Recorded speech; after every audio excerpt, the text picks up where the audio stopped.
যদি বান্দা তাওবা করে নসিহত করে, আমি আল্লাহ পাক রব্বুল আলামিন ডাক দিয়ে বললাম, হে তোদের বান্দা বান্দি, আমি আল্লাহ যতক্ষণ না পর্যন্ত বান্দা আমার কাছে মাথা নত করে, আমি আল্লাহ তার দুনিয়ার সমপরিমাণ দয়া নিয়ে, মায়া নিয়ে, আমি আল্লাহ তার জীবনের সমস্ত গুনাহগুলো মাফ করে দেব। বলে সুবহানাল্লাহ। তাহলে রব্বুল আলামিন ডাক দিয়ে বললেন, হে দুনিয়ার বান্দা বান্দি, আমি আল্লাহ এমন দয়াময়, বান্দাগুলো গুনাহ করতেছে, আমি রিজিক বন্ধ করে দিচ্ছি না। বান্দা নাফরমানি করতেছে, আমি রিজিক বন্ধ করে দিচ্ছি না। বান্দা আমার সাথে নাফরমানি করতেছে, আমি আল্লাহ পাক রব্বুল আলামিন তার রিজিককে বন্ধ করে দেই না। কিন্তু আমি আল্লাহ কোরআনের মধ্যে জানাই দিছি, ওয়ামা খালাকাতুল জিন্না ওয়াল ইনসা ইল্লা লিয়াবুদুন। হে নবীর উম্মতের দল, আজকে আমি আপনি মুসলমান হয়েছি, কিন্তু নামের মুসলমান। আল্লাহ বলছেন, বান্দা শুনে রাখ, যারা নামের মুসলমান হয়, আমার আল্লাহর বিরুদ্ধে কথা বলস, আমার হাদিসের বিরুদ্ধে কথা বলস, আমি আল্লাহ কোরআনের মধ্যে জানিয়ে দিছি,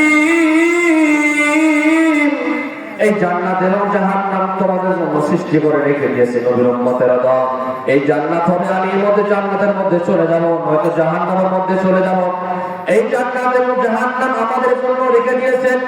আপনি যদি ভালো হয়ে থাকেন, ঈমানদার হয়ে থাকেন, আল্লাহ পাক রব্বুল আলামিন কোরআনের মধ্যে জানিয়েছেন, সূরা কাহফের মধ্যে 16 নম্বর পারা 3 নম্বর পৃষ্ঠার মধ্যে আল্লাহ জানিয়ে দিয়েছেন, ইন্নাল্লাযীনা আমানু ওয়া আমিলুস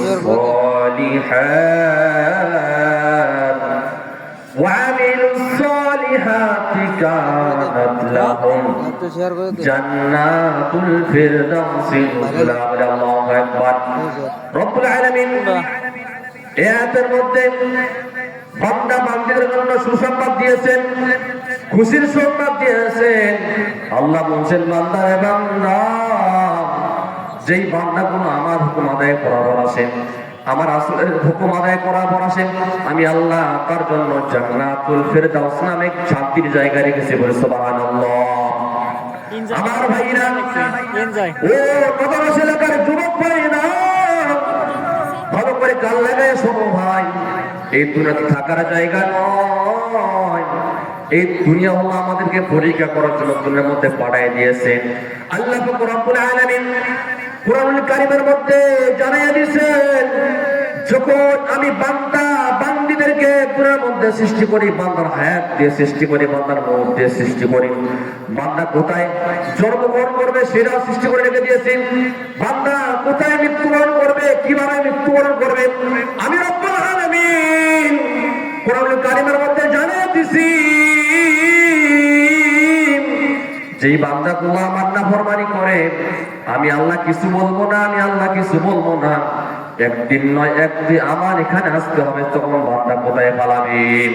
আমার ভাইরা, ও আমার মদরসা এলাকার মুসলমান ভাইরা, এই মাহফিল করা হয়েছে আমাদের জন্য। আজকে আমি আপনি মুসলমান দাবি করে, আমি মুসলমান, আমার বাবা মুসলমান, আমার চৌদ্দ গোষ্ঠী মুসলমান, কিন্তু আল্লাহর বান্দা বান্দি এটা কখনো ভুল করেন না। আল্লাহ পাক রব্বুল আলামিন আপনি বলছেন, ইন্নাদ-দীনা ইনদাল্লাহিল ইসলাম। আল্লাহ বলছেন, হে দুনিয়ার বান্দা বান্দি, এই পৃথিবীর মধ্যে সর্বশ্রেষ্ঠ ধর্ম হলো ইসলাম ধর্ম। যে ইসলাম ধর্মের মধ্যে সুবহানাল্লাহ বলে আসমান থেকে জমিন পর্যন্ত যত শূন্য স্থান সবগুলো নেকিতে ভরপুর হয়ে যাবে। সুবহানাল্লাহ। আমার ভাইরা, আমার বন্ধুগণ, আল্লাহ পাক রব্বুল আলামিন কোরআন দিয়েছেন মানুষের হেদায়েতের জন্য। এই কোরআন দিয়েছেন মানুষের চলাফেরা করার জন্য। এই কোরআন দিয়েছেন মানুষের দিন করার জন্য। কিন্তু হায়রে আফসোস, মুসলমান হয়ে আমি আজকে মুসলমানের ঘরে জন্ম হয়ে আজকে আমার দ্বারা ইসলাম ধ্বংস হচ্ছে। কেন ধ্বংস হচ্ছে? 1 নম্বর কাজ হলো, আপনি মুসলমান হয়ে নামাজ পড়েন না কেন? আপনি বলেন আমি ইমানদার, আমি হেঁটে গেলে আমার নামাজ হয়ে যায়, আমি হেঁটে গেলে আমার নামাজ হয়ে যায়।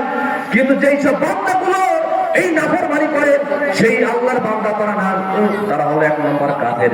যারা ভান্ডারি আছে তারা বলে যে আমাদের হেঁটে গেলে নামাজ হয়, কিন্তু আল্লাহর বান্দা বান্দীরা কখনো এটা মনে করেন না। আল্লাহ রাসূল বলেছেন, আউয়ালু মা ইউহাসাবু বিহিল আবদু ইয়াউমাল কিয়ামাতিস সালাত।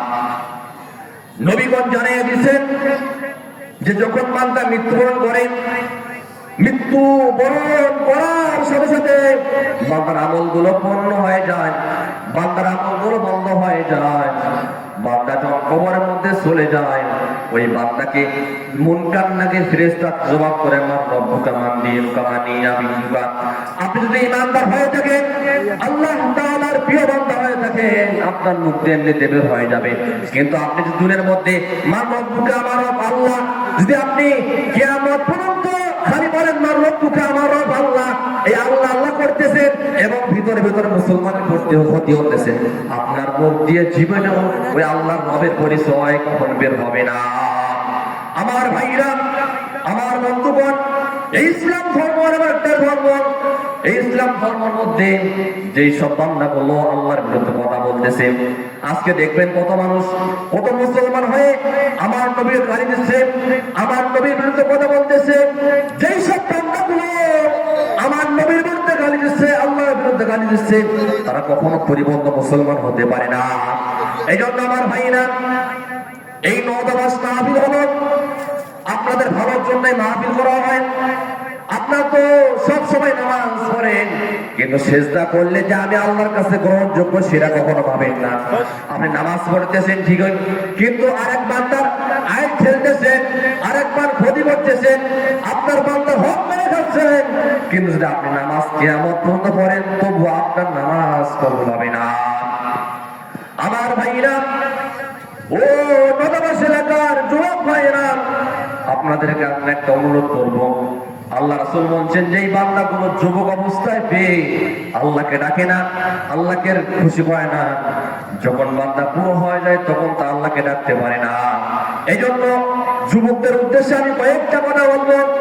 সে কয়েকটি কথা হলো, 1 নম্বর হলো, এই যুবক অবস্থায় তুমি আল্লাহকে ডাকবা। আল্লাহ বলছেন যে